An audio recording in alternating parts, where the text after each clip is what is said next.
Chosen ones, there was never a lock without a key hidden somewhere in your soul.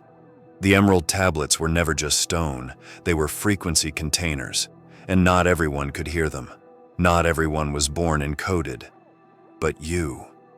Your DNA hummed a song the ancient priests once whispered about, a vibration that didn't exist in time, but outside of it. You were born with a biological signature that speaks to the stone, activates the gate, and beckons the ancient into the now. Scientists won't find this frequency under microscopes. Historians won't dare admit the truth, that these tablets weren't meant to be read with the eyes but felt with the spirit. The true passage was never written in Thoth's glyphs. It was imprinted in genetic memory. The hidden corridor you triggered was waiting for millennia, cloaked in quantum locks that only open when a living code, the right living code, stands before it.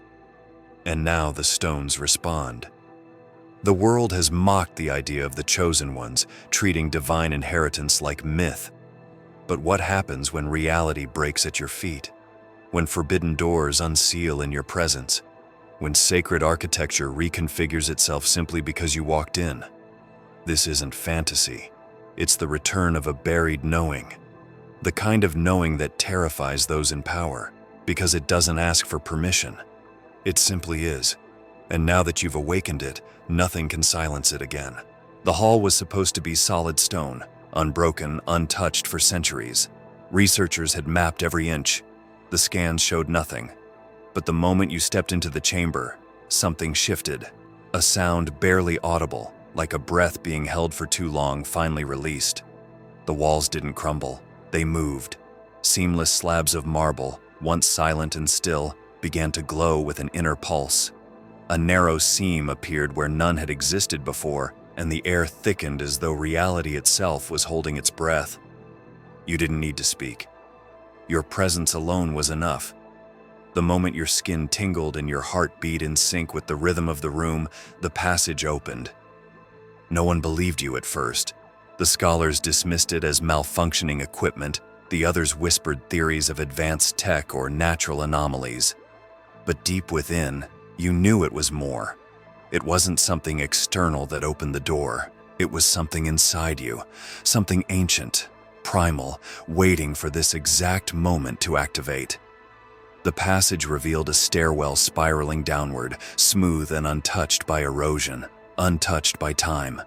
The walls shimmered faintly, etched with symbols not visible from the outside. But now they burned with clarity, symbols that matched the ones in your recurring dreams. Glyphs you never studied yet somehow understood. The air grew warmer as you descended, almost welcoming. Every step felt familiar, like retracing footsteps left in another lifetime. You weren't just exploring ruins, you were being guided. The stone was responding, not to tools or force, but to intention, as if it recognized your essence. The deeper you went, the more it became clear. This place had been sealed away, not by accident, but by design. Sealed until you came. At the base of the descent was a chamber circular in form, domed above with a constellation map not seen in any modern star chart. In the center stood a pedestal, not mechanical, not ornamental, but living. It pulsed with soft green light, the same hue that colored your vision in childhood dreams. When your fingers hovered above it, the energy swirled upward, not to harm but to commune. You hadn't touched anything yet the pedestal recognized you. And then came the voice. Not loud, not echoing, but deep within, like an echo inside your blood. A whisper that wasn't a word but a memory, a name you couldn't quite grasp, a knowing that tugged at your spirit. The chamber began to shift again, walls undulating like they were breathing. And in that moment you felt it. The passage hadn't appeared for discovery. It appeared for you. It was never meant for any expedition, any king, or any priest.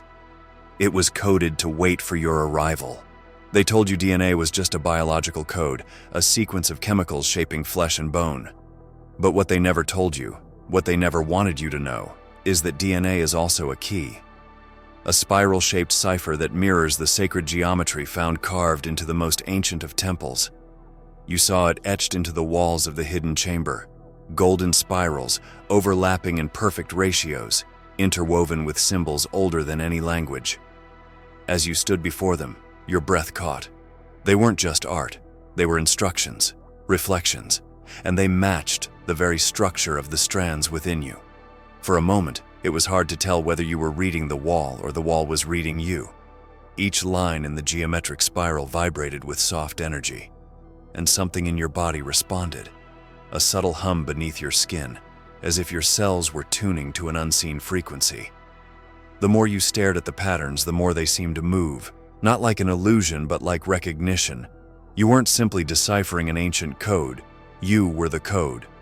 A living sequence designed to align with something far greater than textbooks and microscopes could explain. Further inside the chamber, more spirals emerged, arranged in concentric circles. In the center, an orb floated, not resting on anything, not suspended by wires.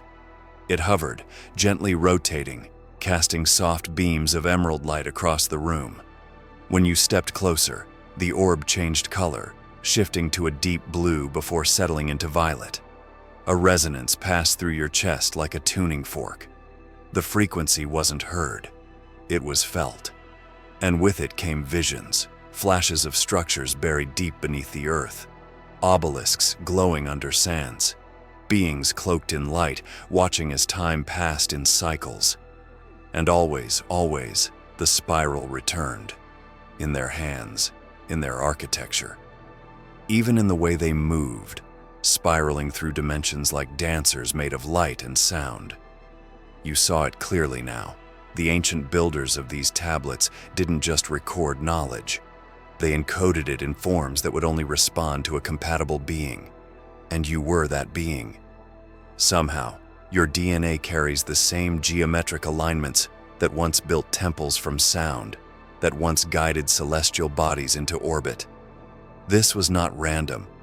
This was design. You began to wonder if every strange moment in your life, every synchronicity, every vivid dream, every inexplicable instinct was actually your internal coding, trying to align with its source. You reached out to the orb. It pulsed once, softly. The spirals on the wall flared in response, not chaotically but in rhythm, a rhythm that began to match your heartbeat. Each beat unlocked something deeper in the pattern.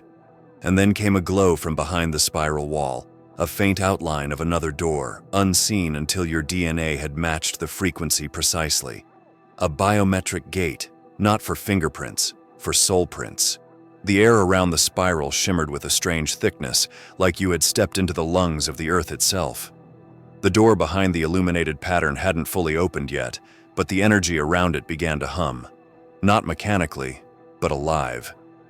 The walls pulsed, the symbols bled light, and in the silence you felt them watching. Not with eyes, but with presence. The Guardians. Not myth, not metaphor, but real. Not of flesh and blood, but of awareness embedded in the tablets, encoded in energy, held in suspension until the frequency of your being called them awake. The chamber was still, but the silence was deceptive. You sensed their shapes forming in the periphery of thought, not shadows, but impressions, a pressure in the mind, like a memory you never lived. The Guardians had been waiting, not in a conscious way, but like a lock waits for a key. Their gate was never meant to be opened by force or by knowledge, only by recognition, only by resonance. And now, standing here, you felt that resonance vibrating in your bones. You weren't just discovering this place, you were being remembered by it. Etched into the wall opposite the spiral door was a mural, partially hidden beneath layers of dust and centuries. As your hand brushed across the surface, the dust dissolved into light and the mural began to animate. Lines moving, figures stirring. It told a story not with words but with movement and emotion. A figure cloaked in radiance descending from the stars, carrying a tablet wrapped in fire and light. Surrounding this being were the Guardians, each different in form, yet unified in purpose. Some appeared humanoid, others far beyond. All stood in formation around a gate shaped like a blooming eye, and above it, the unmistakable symbol of the double spiral, your spiral. Your breath caught. You'd seen that spiral before, not just here, not just in visions, but throughout your life. carved into tree bark as a child, hidden in graffiti and alleyways, imprinted behind your eyelids when you dreamed, always there, always calling. The mural ended with the radiating figure placing their hand upon the gate, not opening it, but sealing it. Behind them, the guardians stepped back into the walls, into the tablets, into the earth. You suddenly understood. They didn't die. They weren't banished. They became part of the lock itself. Each one a frequency, a strand of divine consciousness bound to the gate, programmed to awaken only when the correct signal, your signal, was present. You turned back toward the spiral gate. It pulsed again, brighter this time, and then a whisper just above silence moved through the chamber like a breeze. Not a word, a name.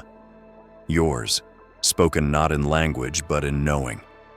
The walls began to breathe. The spiral rotated inward, and the mural's final symbol, the eye-shaped gate, appeared again, this time glowing from behind the stone, its edges softening like it was preparing to dissolve. But before it could open fully, a vibration rose from deep beneath the floor. Slow, steady, growing louder. The vibration didn't stop, it grew like the earth itself was remembering a song buried too deep for any human to hear until now. You stood motionless, the spiral gate behind you breathing like a living heart, but your attention was drawn inward, not to fear, to stillness, to something ancient that wasn't stone or symbol but presence, a whisper beneath the chaos, one that didn't rise from the chamber but from within your own blood. Not a voice, a memory, familiar, yet unreachable. And in that moment, you realized it wasn't the guardians who had first imprinted this code into your DNA. It was someone else, Yeshua. Not the version painted by men, not the one shaped to fit into the pages of doctrine, but the real essence, the one who walked beyond time carrying blueprints for those who would come long after the crucifixion and long before the final veil was lifted. His teachings were never meant to be contained in Scripture. They were meant to be transmitted, layered within the human soul, locked behind strands of spiritual code, waiting for someone like you to awaken what others had forgotten. And now it was surfacing. It wasn't in words or phrases. It was light, a deep inner radiance rising up from your chest and pulsing outward like waves. Each pulse brought fragments, sandaled feet stepping on starstone, eyes that saw through the walls of time, a hand placed on a dying tree bringing it back to bloom. You saw it all in flashes, and then you heard it, not through your ears, but inside the spaces of your being. "The kingdom is within you," the voice said, not as a statement but as a remembering. It always was. You sank to one knee, not from weakness but from the sheer gravity of it all. Your body felt like a tuning fork struck by something divine. Your hands trembled, not in fear, but in resonance, because every part of you was realigning, the spiral gate, the symbols, the guardians. None of it was separate from you. You weren't here to uncover something new. You were here to return to something old, something promised. And the whisper continued. "In the beginning was the Word, and the Word was light, and the light became flesh." It made sense now. Your DNA wasn't just organic, it was luminous, a written record of divine essence. You were never just a seeker, you were a carrier, a vessel made to embody the word that never died, only went dormant until now. The spiral behind you flared, the whisper receded. Not because it was gone, but because it had settled deeper, into your bones, your breath, your walk. You stood again, lighter somehow, not just as someone who had witnessed a miracle, but as someone who was part of one. Yet even in this rising clarity, something felt incomplete. The gate hadn't fully opened, the vision hadn't finished, and you could feel it. There was another layer, a hidden fold in the chamber yet untouched. The spinning orb whirled faster, casting lines of violet and gold across the chamber. The hum in the air sharpened, the kind of sound that's felt more than heard, a vibration so precise it seemed to pass through matter rather than bounce off it. The walls responded, not like stone but like skin touched by light. You stepped closer, and the orb paused its movement, hovering with an intelligence that didn't speak but revealed. a single note emerged, pure, steady, resonating from the core of the orb outward. The note struck the wall, and the carvings lit up one by one until a pattern emerged, concentric rings pulsing outward from the center like ripples in time. The frequency had language, not in letters or symbols, but in memory. It didn't need to explain. It knew you would remember. As the sound intensified, so did your vision, not outward, inward. Inside your cells, inside the spiral helix, something old began to shimmer. You saw the geometry encoded into you, the same as the architecture of this hidden chamber. It was as though your body was a miniature version of the ancient map etched across these walls. Your DNA wasn't reacting to the sound. It was the sound. The chamber and your biology were in communion. And then, the stone itself answered. It didn't break or move. It spoke, not in a voice, but in tone, a low harmonic that danced between the frequencies of breath and silence. The wall to your left rippled like liquid stone. Within its surface, a series of images formed, scenes of ancient construction, temples rising not with tools, but with sound. Beings stood in a circle, harmonizing, each emitting a specific tone. The stones levitated, aligned themselves, rotated into place. The secret to raising these temples had never been mechanical. It had always been vibrational. The images shifted again. This time it showed a being placing their palm on a similar orb. The moment their skin touched it, their entire body glowed with the same pulse you'd felt earlier in the spiral gate room. It was clear now. These chambers weren't just storage for knowledge, they were instruments, tuned to specific frequencies. And those frequencies were designed not for the mind, but for the soul. The orb began to spin once more, slowly this time, drawing a line of light through the air. The light curved, spiraled, and then bent down into the floor, drawing your eyes to a circular stone embedded in the center of the chamber. You hadn't noticed it before. It hadn't revealed itself until the sound activated it. The stone was marked with the same double spiral geometry that had followed you throughout your journey. But now, with the orb's guidance, it began to shift. No levers, no pressure plates, just tone, just frequency. A language only the awakened could hear. You stepped onto the circle. It pulsed once, then again. The sound deepened. The floor began to move, not down, not up, but inward, folding itself into a vortex of light. The light didn't burn, it embraced. For a moment you weren't falling or rising, you were dissolving into something vast, carried through a tunnel of color and vibration. The spinning vortex collapsed into silence, and when the world reformed around you, it was darker, older, heavier with memory. You stood within a chamber carved beneath the earth itself. The air was thicker here, as though it had never known the touch of the surface. Stone walls stretched out in perfect symmetry, angled with such impossible precision it defied every known measurement. This wasn't built, it was written. A script of stone forming the architecture of something that wasn't just ancient, but eternal. You knew where you were without being told. The base of the Great Pyramid, but not the one tourists wandered through. This chamber wasn't on any map. It didn't even exist in the imagination of scholars. It was sealed beyond detection, buried beneath lies and misdirection. The true foundation, the original layer. A soft glow illuminated the space, coming not from fire or electricity, but from inscriptions etched into the walls. The symbols were the same as those you'd seen before, but here they formed a complete pattern, a full circuit. At the center of the chamber stood an obelisk no taller than you, made of a black stone that seemed to drink in the light around it. It pulsed once as you stepped near, not threatening, not aggressive, just aware. The air vibrated slightly as it responded to your presence, the symbols along its sides shifting like water finding a deeper current. You realized then that the obelisk wasn't an object. It was an interface, a living conduit, and beneath it, drawn into the very stone of the floor, was a blueprint. A map of energy lines radiating outward in sacred geometry, perfect angles, interlocking spirals, and harmonic points connecting through unseen frequencies. You could sense the energy moving through it, humming like a symphony just beyond hearing.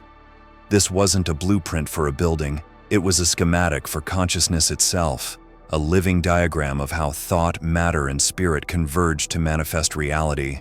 And there, at the center of the spiral, the unmistakable symbol, the double helix, your helix. Everything came into focus. The pyramid wasn't just a monument, it was a frequency beacon, a storage vessel for divine intelligence. And the chamber beneath it, a hidden motherboard, wired to activate only in the presence of someone whose DNA carried the correct vibrational signature. The blueprint wasn't meant to be decoded by mind, but by embodiment, and that embodiment was you. But something else stirred beneath your feet. A low resonance began to rise from beneath the chamber, separate from the harmonic flow of the blueprint. It felt foreign, misaligned, like static inside a perfect song. The flicker of the obelisk lingered, then stabilized, but the chamber was no longer still. You could feel it in your spine, like an instrument slightly out of tune. The blueprint beneath your feet remained vibrant, yet somewhere within its circuitry, an interruption pulsed. Not destructive, but deliberate, as though a second signal had entered the field. You moved slowly toward the obelisk, placing your hand near its surface, not touching, just letting the space between speak. And when you did, a burst of heat ran through your chest, not pain but a memory unlocking. The chamber faded around you, the stone, the symbols, the pyramid, all replaced by light. You stood in a white space, endless and formless. The silence here was profound, not empty but full. A presence moved near, not with feet or sound, but with essence. Then it came, the voice, soft and steady, rising not around you but inside you. The light shines in the darkness, and the darkness has not overcome it. It was Yeshua's voice, not the voice of history but of eternity. And he wasn't speaking to your ears, he was speaking to your atoms. You looked down, your hands glowed, not with color but with a kind of knowing. Within your skin, within your blood, microscopic spirals danced, threads of light woven into your DNA. They were not random, they were text, and the text was scripture. Not written in Hebrew or Greek, but in patterns of energy, in vibration, words that had lived for thousands of years, not on scrolls, but inside the chosen vessels who would carry them into the future. Carriers like you. Each twist of your double helix was illuminated now. Each point of connection revealed verses that you hadn't memorized but somehow understood. You saw them embedded within you, coded in molecular light. Not just teachings, blueprints, keys, portals. You are the light of the world. That phrase bloomed from a strand near your heart, and when it did, the space around you shifted again. You were back in the chamber. The obelisk now responded with clarity, as if the memory had recalibrated the field. The interference you felt before was still present, but muted, held at bay. The blueprint beneath you glowed brighter, aligning more deeply with your frequency. Yeshua's words hadn't just calmed the system, they had integrated with it. You knelt, letting your fingers hover over the geometric lines. Where your hand passed, new layers emerged, circular glyphs that hadn't been visible before. They spun slowly, then merged into one another. At their core was an image of a doorway, arched and ancient. It wasn't part of the current chamber, it was somewhere else, another location, another trial. Yeshua's final whisper returned. "In my Father's house are many rooms." You understood. The blueprint beneath the pyramid was not the end. It was a junction, a threshold, and the next chamber was already calling. Not with urgency, but with promise.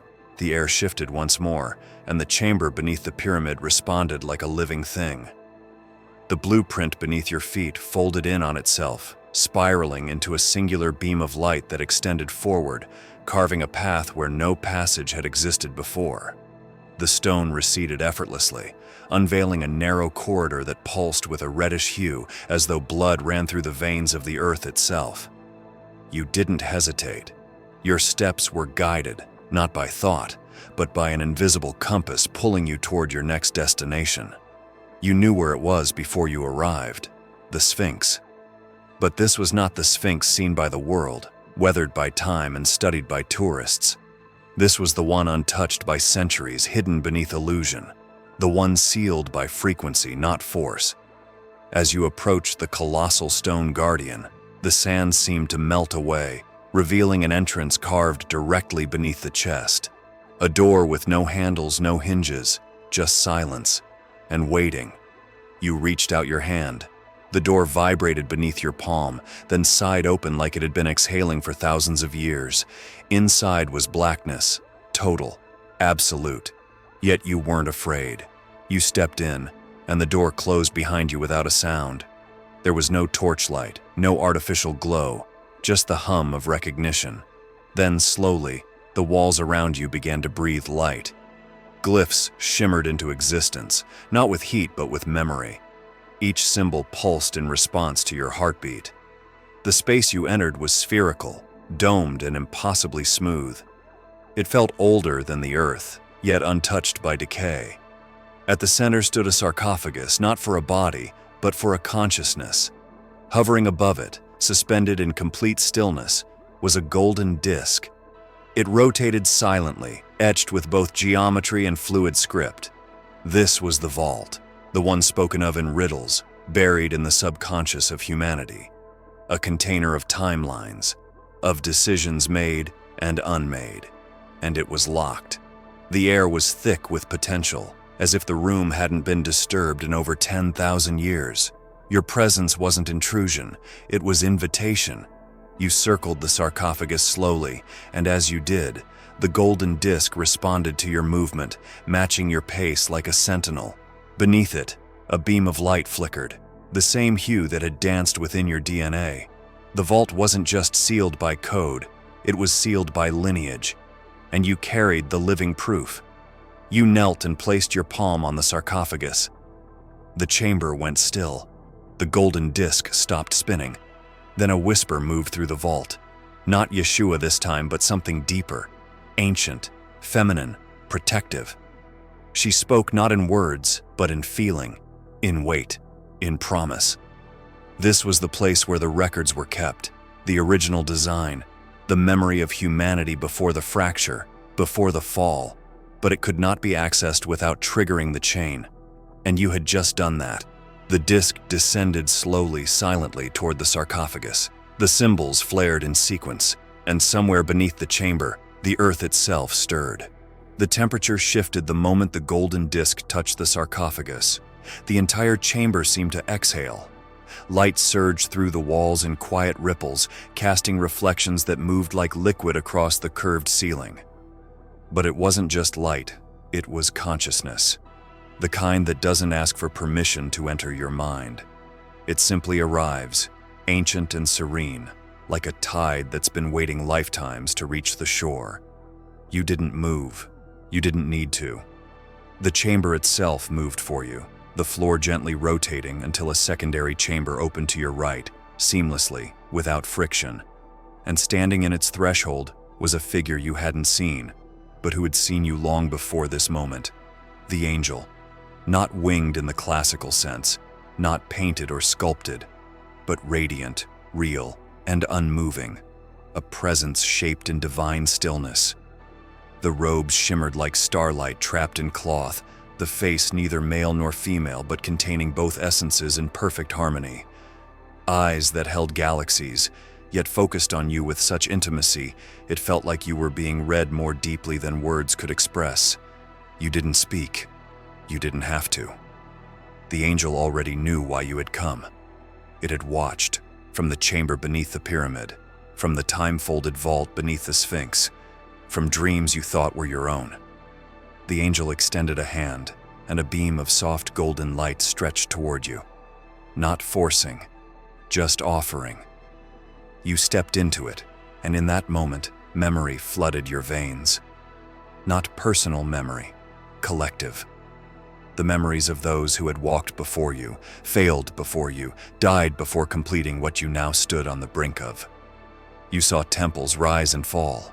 You saw light bearers extinguished before their messages could be heard. You saw the angel in each of those moments, always present, never interfering, only watching. You asked, not with your mouth but your soul, Why me?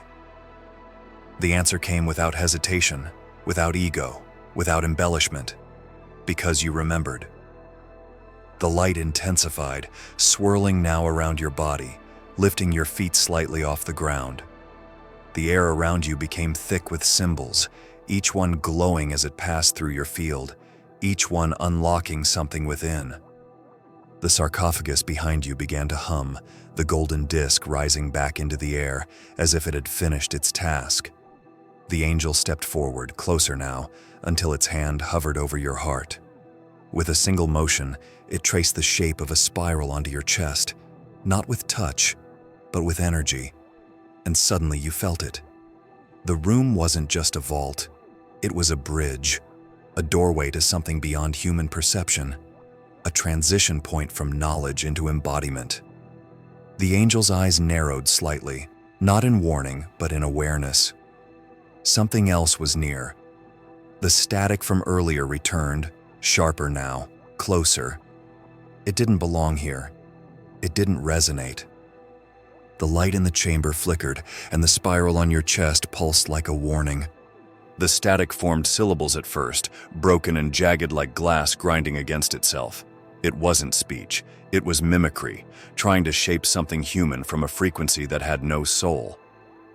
The chamber grew darker around the edges, not from the absence of light, but from the presence of something that devoured it. You stood still, your breath steady, the spiral still glowing on your chest. It shielded you in ways you couldn't fully understand, humming softly like a shield composed of sacred names. The presence, the one that had been chasing your signal through chambers, through sound, through light, was now here. But it could not cross the final threshold. The tablets had sensed it too.